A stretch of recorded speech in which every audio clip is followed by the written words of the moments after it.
Good, amazing afternoons. I'm Chris. And I'm Josh. Let's do something amazing.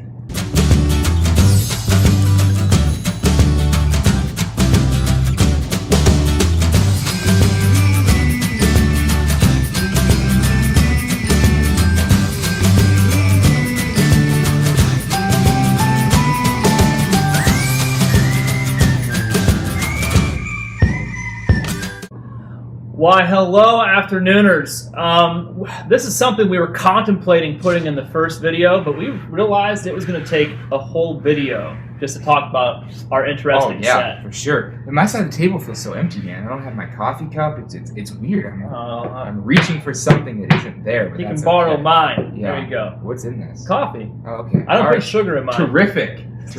So yeah, we wanted to take this time to talk a little bit more about our set. Before we get into like the episodes and the games that we're going to be playing and actual talking about topics and things we're going to be talking about, we wanted to explain to you first who we were, which our pilot episode covered that, and then we wanted to talk about how this set was built and what it means to us and the different parts of it. Everything that's up here is up here for a reason. It's very specific to who we are as people. Our nerdology, our tech love, all that stuff.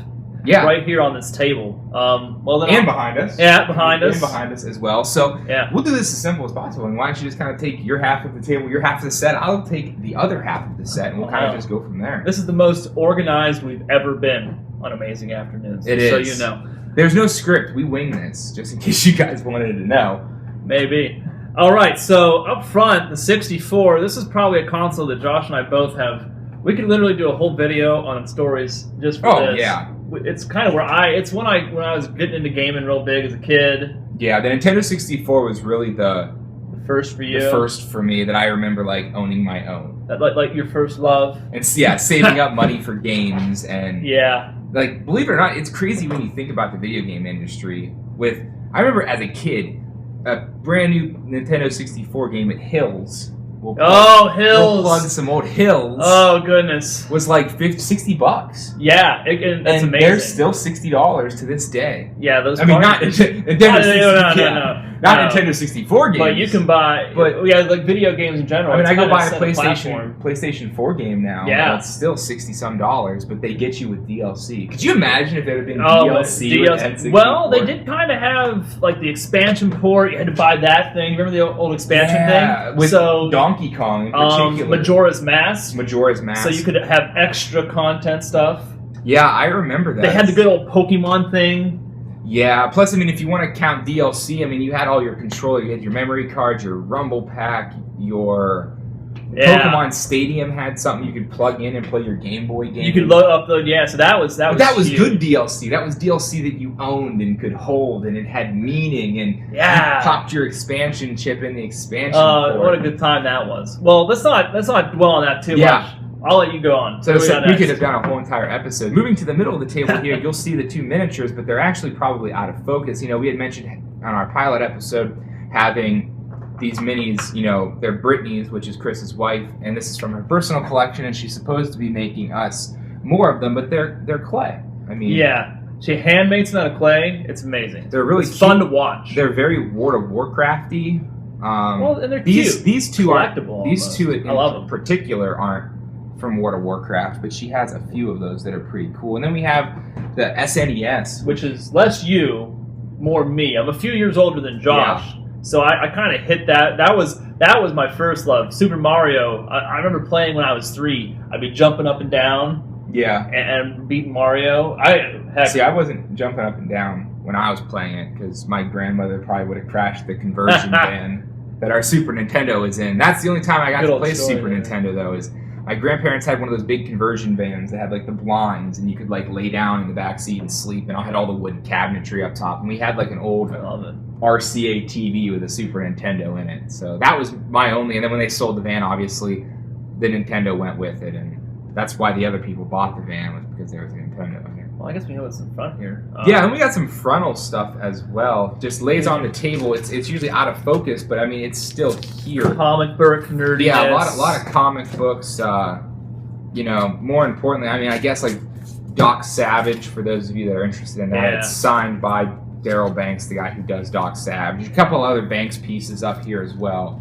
Green Lantern, and then just some stuff I picked up over at Comic-Con throughout the years. And then this right here is actually something that I wrote. It's kind of cool. Heck, I'm not plugging it, but if you're ever interested in a good fantasy read, pretty clean, the Lone Wolf Saga is available on e-published formats all over the place. You compare yourself to Salvatore, don't you? Well, no. Listen, I am not Salvatore. I took elements from a lot of their stuff. I loved it, but that's just something I love writing too. And you'll see sometimes you have a character named Christ in there, right? No, there's no Christ O'Erden. Christ O'Erden, right? Is that the main character of the book? Of course not. No copyright infringements happening on my show. That did not happen. But you can pick this up for free, right? Yeah, the e-published format is free. What if they wanted to get are these available? Yeah, hard copy? Through Amazon actually. I don't think I mentioned that. Yeah, it's on Amazon or CreateSpace. You just look for the Lone Wolf Saga, the Lone Wolf. But it's not. There's only one, right? This is the only. That's the only book, the only cover. But my wife Brittany also did the cover. Right. So yeah, you can pick up Chris's book if you're interested in it. I have never read it, so I can't tell you if it's any good or not. Yeah. But we can continue with, I guess, what's behind us, really. I'm going to be calling this the Amazing Plug Table. And we'll talk a little bit about what the Amazing Plug Table is going to entail. And it's not really a bad thing. I mean, when people talk about plugging on the internet, there's a tasteful way to do it, and that's how we always want to do it here on Amazing Afternoons. 100% agree with that. But we're going to call this the Amazing Plug Table. And I guess we can just go ahead and talk right into it. I mean, essentially, we are in no way plugging Wizards of the Coast right now or Dungeons & Dragons. It is just up there as a example. I mean, I could almost say, if you we talked about how in our last episode, how our love of gaming and role-playing games, online games, kind of really brought us together and stuff. And a lot of that origin is stuff like Dungeons & Dragons. So I had them in my collection. I said, you know what? Why don't we put them up there and just see what would happen? But it's just to show them off, because it's something that really brings us. It's in the middle, kind of brought us together. And more than D&D, just tabletop gaming in general has always been a passion of mine. I mean, I started playing D&D probably like most people do, I guess, playing tabletop games. I mean, when you say D&D, people associate that as tabletop gaming, but there's also Call of Duty. There's Call of Duty. Yeah. Call of Cthulhu. Call of Cthulhu. There's the Warhammer machine, the mechs. And there's several different D6 and D20 incarnations. Yeah, there's GURPS. Yeah. Star Wars had a miniature game. A lot of great stuff. There's a superhero one, but I can't remember the name of it. It's not a DC or Marvel affiliate, but it's just a kind of like a universal superhero tabletop game as well. Oh, heck, we might have to. Maybe one day we'll have a role-playing game. That would be fun to I'll get out my D20s. Yeah. Show it off. There's a lot of D20-based games that are out there as well. Fantastic. So our love of tabletop gaming has made it to the plug table this week. But if there's another thing to put up there, and what we essentially want to do is if it's a product that we love, if it's a product that we can get behind, or a company or an idea, something we can talk about. Something we could talk about, and we want to talk about it, not we're just getting paid to plug it, because we're not. Something we want to talk about. You could find your product on the plug table. And then moving over, I think out of everything that's on the set, really, this is more Chris than it is me, as I'm not really a golfer. But we wanted to incorporate something that we each were passionate about. And the golf clubs kind of work for him. Yeah, I've been golfing off and on for like the past 3 years. It was funny. I remember when I was always like, when I'm an old man, I'll start golfing. Which is now, right? Yeah, apparently now. Not to pick on older men who golf. It's a hard sport, and you have to have a lot of respect for just how challenging it is. You have a lot of respect for the caddy, right? I'm the caddy, so I guess I respect myself. And the golf cart. The golf cart can get dangerous at times. Yeah, it's a challenging mental game. It's amazing just how the mechanics and skill. I love it. I got into it. I was surprised. I was just so. See, I'm bad at it. I remember in high school, my teacher made us. He was actually a pretty avid golfer, our gym teacher in 8th grade. And we did a 2-week-long golfing class or course where he taught us to golf and taught us proper form and slicing and how to correct that. And then at the end of the 2-week course, we essentially went to Avalon to golf. Awesome. And I mowed their grass all day long. I just cannot golf. I'm happy. I get angry. So you goaded it all day. Yeah, essentially I did. They fired their gardener and just hired me. There we go. Other than that on the set, though, there's really not much more to cover except for the comic books that are back there. We essentially have the first 3 Spider-Mans from, when Spider-Man even became, when Stan Lee wrote Spider-Man, those are the first 3. They are reprints, though. Yeah. If they were the real deal and they were up there, I'd be a little upset with you. Because I put tape on them. Yeah, because they're just like... They're a full magazine, though. You can open them up, you can read them. It's just, they're a full magazine. They're just a reproduction of the first original 3 Spider-Mans.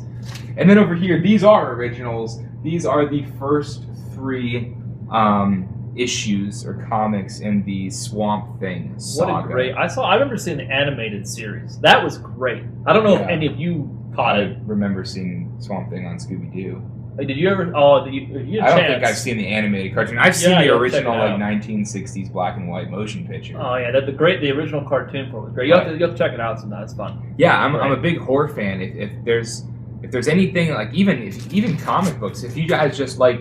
Maybe we'll get a P.O. box as the time goes on. If you guys ever just want to send us comic books or send us cool things for the sets, we'll put it up. We'll give you credit I don't mind. That's something I'd love to be involved in. I want to get feedback from the community as we do this as much as possible.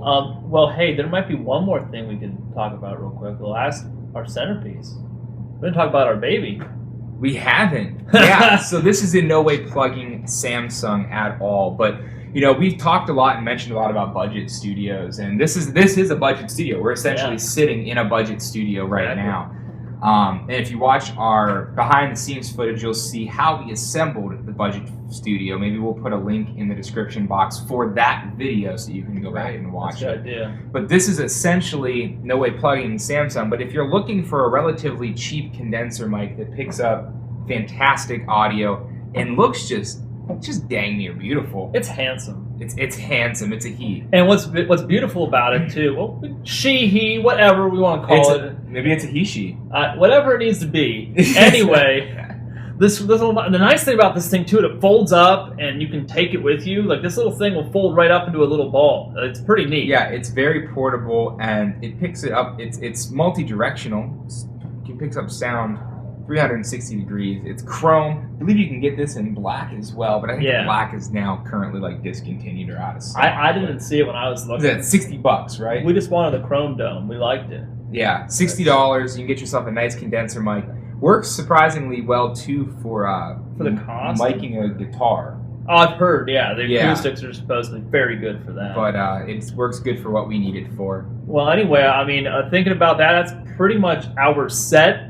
I think there's not much more to talk about. We've got the basics out of the way. You know who we are now. Yeah. You know what's surrounding us. You know the budget studio. Next episode, we're going to actually be getting into the nitty-gritty. Like, we're going to be talking about some fun stuff. The topics, the amazing topics that we want to talk about. And it's going to be more of a show format than just kind of introducing ourselves. Exactly, guys. So I guess with that being said, let's do something amazing today. Thanks for stopping by. Have a good one.